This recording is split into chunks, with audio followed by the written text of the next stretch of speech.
hello hi नमस्कार ମୁଁ ଆପଣଙ୍କ ଅତି ପ୍ରିୟ ମିଷ୍ଟର ସନ୍ତୋଷ ଚାଲିଛି ଆପଣମାନଙ୍କୁ ଆପଣଙ୍କ ଚ୍ୟାନେଲ ଆଜ୍ଞା ମିଷ୍ଟର ସନ୍ତୋଷକୁ ତ ନିହାତି ମାତ୍ରାରେ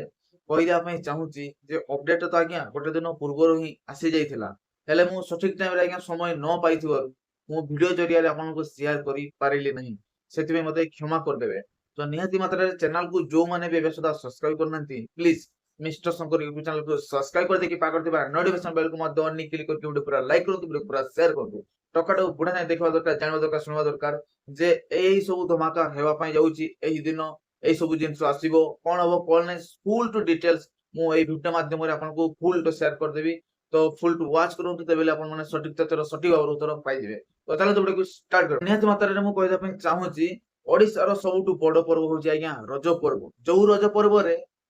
2025 ମସିହାର ବୁଝିଲେ ନା ବାବୁସାନ ମହାନ୍ତି ତାଙ୍କର ନୂଆ ମୁଭି ଆଣିଥିଲେ ଯାହାର ଟାଇଟେଲ କାଫି ବୋଉ ବୁଟୁ ଭୂତ ଗୋଟେ ହରର ସବଜେକ୍ଟ ଉପରେ ଆଜ୍ଞା ମାନେ ମୁଭିଟା ବେସିକ ଥିଲା ଆଉ ସେଇ ମୁଭିଟା ପାଖାପାଖି 21 କୋଟି ବକ୍ସ ଅଫିସରେ କଲେକ୍ସନ କରିକି super duper hit blockbuster hit ହେଇକି ଆଜ୍ଞା ସାବ୍ୟସ୍ତ ହେଇଗଲା ଆମ ଓଡିଶାର ଗର୍ବ ଗୌରବ ଆଜ୍ଞା ସାଉଣ୍ଡି ପାରିଲା ସେଇ ମୁଭିଟା ଆଜ୍ଞା ବୁଝିଲେ ନା ଓଡିଶା ମଧ୍ୟରେ ଆଉ ଓଡିଶା ବାହାରେ ମଧ୍ୟ ବହୁତ ସାରା ମାନେ ସଫଳତା ହାସଲ କରିପାରିଲା ତ ତାକୁ ନେଇକି ତ ସମସ୍ତେ ବେଶ ଖୁସି ଅଛନ୍ତି ତ ସେହି ବର୍ଷ ରଜରେ 2025 ରଜରେ ତ ଆଜ୍ଞା ବାବୁସାନ ଧୁମାଘଟ କଲେ ଘୋ ଘା କଲେ ତ ଏଇଟା ହଉଛି 2026 ର ରଜ ଆଜ୍ଞା ତ 2026 ର ରଜ ଉପଲକ୍ଷେ ଏବେ ବାବୁସାନ ଭାଇ ଆଉ ଆସୁନାହାନ୍ତି ଏବେ ଅନୁଭବ ଭାଇ ଆସୁଛନ୍ତି ତାଙ୍କର ନୂଆ ଆଗାମୀ ମୁଭି ନେଇକି ଯାହାର ଟାଇଟେଲ କାଫି ଛକି ଶୂନ ତ ଛକି ଶୂନ କୋଉ ଭଳିଆ ଗୋଟେ ମୁଭି ଅଛି କୋଉ କାହାଣୀ ଉପରେ ସିଏ ମାନେ ଆଧାରିତ ଅଛି ବୁଝିଲେ ନା ଯୋଉ ଛକି ଶୂନ ଅଛି ସେ ଖେଳ ମଧ୍ୟରେ ଯାଉଛି ନା କଣ ଅଛି କଣ ନାହିଁ ସେଟା ତ ଏବେ ସୁଦ୍ଧା କିଛି ଜଣା ପଡିନାହିଁ ହେଲେ ଏତିକିଟା କହିଦଉଛି ଏହି ମୁଭିରେ ଆପଣ ମାନେ ଆକ୍ସନ ପ୍ରାୟ ପାଇବେ ନାହିଁ ବୁଝିଲେ ଡାଇଲଗ ସେ ଆଜ୍ଞା ଭରପୁର ଅଛି ମୁଭି ଗୋଟେ ଡ୍ରାମା ଅଛି ବୁଝିଲେ ନା ଇମୋସନ ଅଛି ମାନେ ବହୁତ କିଛି ଜିନିଷକୁ ନେଇକି ମୁଭିଟା ନିର୍ମାଣ କରୁଛନ୍ତି ଏଇ ମୁଭିର ମେକର୍ସ ମାନେ ବୁଝିଲେ ନା ମାନସ ପଢିଆରୀ ଗୋଟେ ରାଇଟର ଥିଲେ ଆମ ଓଡିଆ ଫିଲ୍ମର ଗୋଟେ ରାଇଟର ଥିଲେ ସେ ତ ମାନସ ପଢିଆ ପ୍ରଥମ ଥର ପାଇଁ ଛକିଶୂନ ମୁଭିର ଆଜ୍ଞା ଡାଇରେକ୍ସନ ଭାର ସମ୍ଭାଳିଛନ୍ତି ତା ସହିତ ରାଇଟିଂ ମଧ୍ୟ କରୁଛନ୍ତି ଏଇ ମୁଭିର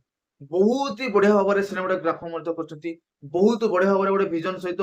ବଢିଆ ମାନେ ସିନେମାଟିକ ଏକ୍ସପିରିଏନ୍ସ ସହିତ ଗୋଟେ ବଢିଆ ଆଉଟପୁଟ ଦେବେ ବୋଲି ଅନୁଭବ ଭାଇ ମଧ୍ୟ ପ୍ରମିସ କରିଛନ୍ତି ଆଜ୍ଞା ସେଇଟା ହଉଛି ସବୁଠୁ ବଡ କଥା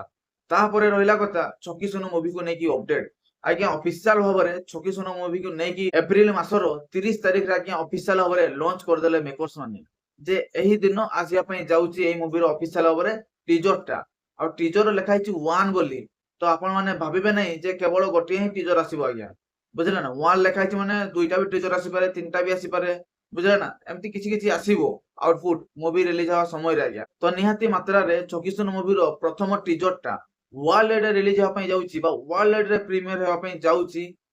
3 ତାରିଖର ଦିନ 11ଟା ଟାଇମରେ ଆଜ୍ଞା ତ ନିହାତି ମାତ୍ରାରେ ସେଇଦିନ ତ ମତେ ଲାଗୁଛି ସର୍ଭର ଡାଉନ ହେଇଯିବ ହେଲେ ଏତେ ମାତ୍ରାରେ ବି ଆଜ୍ଞା ଭାବିବାଟା ଠିକ ନୁହେଁ କାହିଁକି ନା ଓଡିଆ ମୁଭି ଏବେ ଗତି ମାତ୍ରାରେ ଆଗେଇଲେ ମଧ୍ୟ ମାନେ କିଛିଟା ମାତ୍ରାରେ ଆଜ୍ଞା ପୁରା ଗୋଟେ ମୁଭି ଆପଣ ମାନେ ଦେଖିଥିବେ ଭ୍ୟୁ ପୁରା ଅଲଗା ଲେବୁଲରେ ପଳାଏ ଆଉ ଗୋଟେ ଗୋଟେ ମାନେ ମୁଭିର ପ୍ରତ୍ୟେକଟି ଆଉଟପୁଟ ର ଭ୍ୟୁ ବହୁତ ଲୋ ବୁଝିଲେ ନା ତ ହୋପ କରୁଛି ଯେ ଦର୍ଶକ ମାନେ ଆପଣ ହିଁ ସବୁ କିଛି ଆପଣ ଚାହିଁବେ ଯଦି ଏଇ ମୁଭିକୁ ଏଇ ଲେବୁଲ ନେଇକି ଏଇ ଲେବୁଲରେ ପହଞ୍ଚେଇବାର ଆପଣ ମାନେ ପୋଟେନସିଆଲ ରଖିପାରିବେ ଆପଣ ମାନେ ହିଁ ସେଇଟା କରିପାରିବେ ତ ମୋର ତ ବହୁତ ମାନେ କି କହିବା ସପୋର୍ଟ ରହିବ ଏଇ ମୁଭି ପ୍ରତି ଆଉ ଆମ ଓଡିଆ ଇଣ୍ଡଷ୍ଟ୍ରି ପ୍ରତି ତ ଆପଣ ମାନଙ୍କର କଣ ମତାମତ ପ୍ଲିଜ କମେଣ୍ଟ ମାଧ୍ୟମରେ ଜଣେଇଦେବେ ମୁଁ ଭାରି ବର୍ତ୍ତମାନ ଆଜ୍ଞା ଏକ୍ସାଇଟମେଣ୍ଟ ଅଛି ଛକିଶୂନ ମୁଭିକୁ ଫାର୍ଷ୍ଟ ଡେ ଫାର୍ଷ୍ଟ ଦେଖିବା ପାଇଁ ଆଉ ଫୁଲ ଟୁ ଏକ୍ସପିରିଏନ୍ସ କରିବା ପାଇଁ ମୁଭି ମାଧ୍ୟମରେ ବଢିଆ ଗୋଟେ ମାନେ କି କହିବା ଗୋଟେ ଆକ୍ସନ ଆକ୍ସନ ତ ନୁହେଁ ଥ୍ରିଲର ଅଛି ସସ୍ପେନ୍ସ ଅଛି